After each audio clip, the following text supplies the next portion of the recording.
what's going on, guys? Welcome to the channel. In today's video, I'll be going over a brand new updated tier list, and two new characters have been added into the tier list, which is Urek Mazino and Child ENDORSI in Tower of God New World. But before I get started on the video, make sure you guys comment, like, and subscribe, and also turn on post notification bells so that you guys can always stay tuned as I post new videos. I really appreciate it. And if you're new here on the channel, if you have any questions, you can ask those questions in my brand new Discord server. You can go to my channel description. You'll see the server link there, and I'll also post a server link in the comment section down below. But anyways, let's not waste any time. Let's hop right into the video. So Pridewind just updated their Tower of God New World tier list. We have two new characters. We have Child ENDORSI and we have Urek Mazino. So as you guys can see, Urek Mazino and Child ENDORSI, they're both in S tier. And this tier list is pretty much the same. All the characters here are they're like in the same tier. Nothing changed, so I'm not really going to talk about them. The only ones I'm going to talk about is, of course, Urek Mazino and Child ENDORSI. So first things first is Urek Mazino. Now, Urek Mazino, I'm going to be straight up with y'all. He's good. It's been a long time since we've had a good SSR Plus unit that's been released, because so far, the only new release SSR Plus units we've had in the game so far are Kuna Dawn and Vile. Those are the only two SSR Plus units that we had in the game so far. And Urek Mazino is the third one. And out of both of these characters, Urek Mazino is the best option to pick out of these two characters, because Urek Mazino requires low investment. He is a really great unit in terms of survivability. And the fact that he has a swiftness decrease and involved in his kit makes him really good. So Urek Mazino, I can see why he's S tier. He's not on Evan level or Data Zahart level or even Data Mashni level, but he is still a really good unit because he doesn't really require a lot of investment. Getting some copies on him would be really good, but even if you don't have copies on him, he's still a good unit because he provides shield for your team, swiftness decrease, paralyze, knockback. He just has so much into his kit, and he can do some decent damage as well. So as an SSR Plus unit, he is a really solid pick. Now for the next unit we have Child ENDORSI. Now Child ENDORSI, S tier. I agree with that. Now Child ENDORSI, she's that type of character where she's going to work in certain situations, and there's some situations where she will not work. For example, if you're going up against a team that has a lot of one-shot units, because in adventure mode, this guy right here, he can one-shot. He will basically grab your ally unit and he will basically one-shot them. And we have this guy right here as well. He one-shots too. And Anak, she can also one-shot. So there's a couple units here that can one-shot in PvE, and ENDORSI will be a really good character to use to counter these one-shot units, because once ENDORSI dies, she will inflict her snake charm on the enemy, and if the enemy has below 40% health, she will instantly kill them. So ENDORSI is really good against one-shot units, and I will say that she's really good against bosses as well, because she can basically inflict energy debuffs on the boss so that the boss won't be able to spam their special attacks, because Kuna Dawn, he's widely known for spamming his special skill, which is that that annoying big stupid spear that he keeps spamming.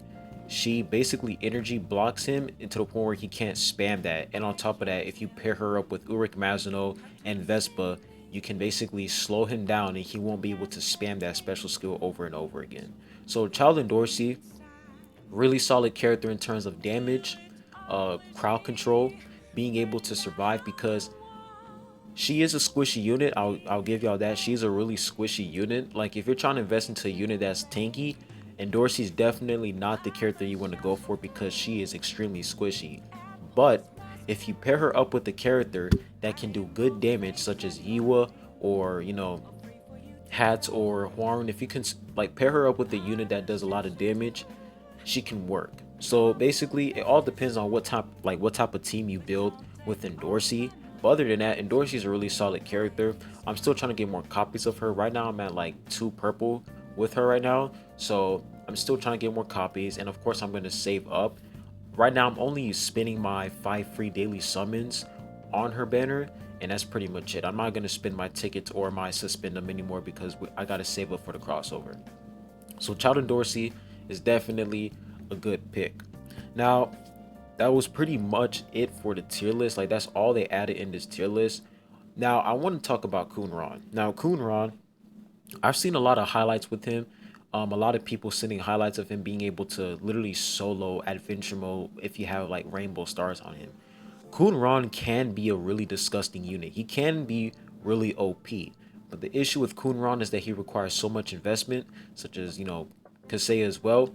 They both require so much investment to the point where you have to spend your entire time trying to get copies on them. Like you will literally have to exclude other characters and only focus on these two characters in order for them to, be really OP. Now, Kaseya, like I said, she's really good, but the only issue is accuracy, of course. That's still the main problem.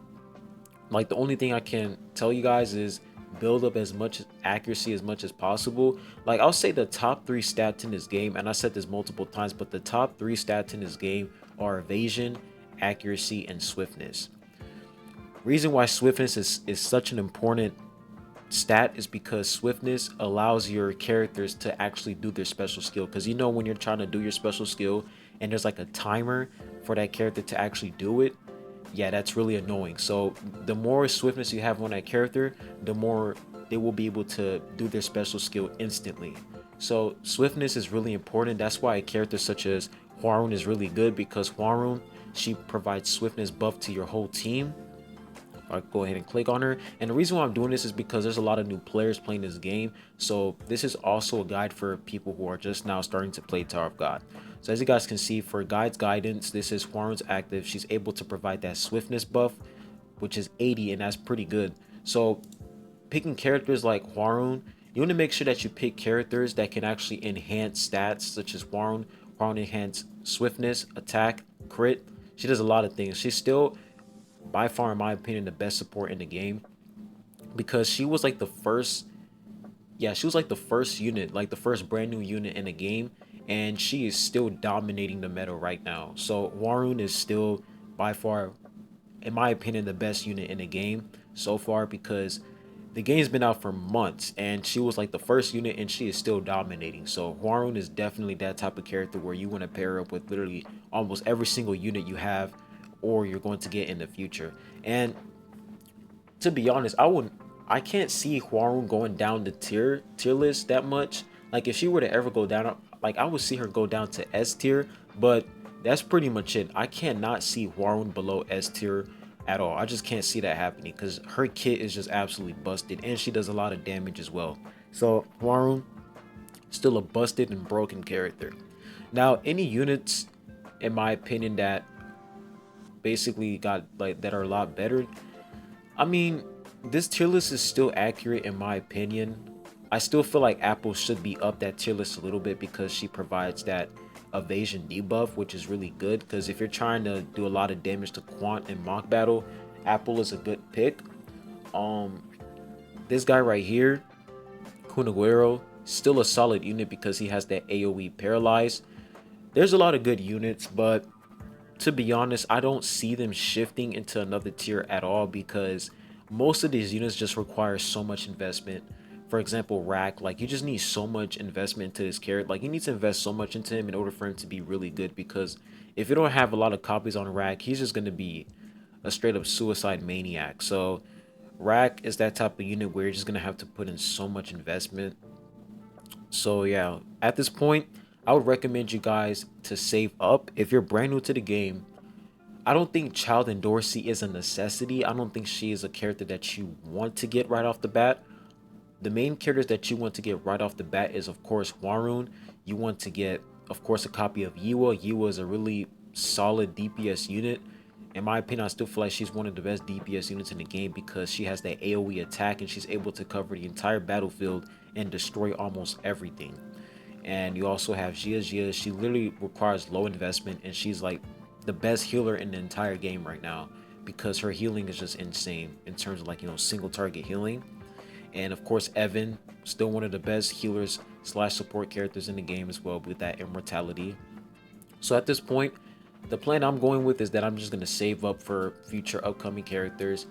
So far, the characters that we've had, like the most recent brand new characters such as ENDORSI, Urek Mazino, Vile, they're not that bad, but compared to characters such as Hwarun and Yiwa, these characters are nowhere near the level, to be honest. But they're still good characters, but they're nowhere near these two. Like, they're just nowhere near their level, and Gigi as well. So hopefully later on in the future we're gonna have that one, like, the one unit I want in the future is a unit that can buff up accuracy.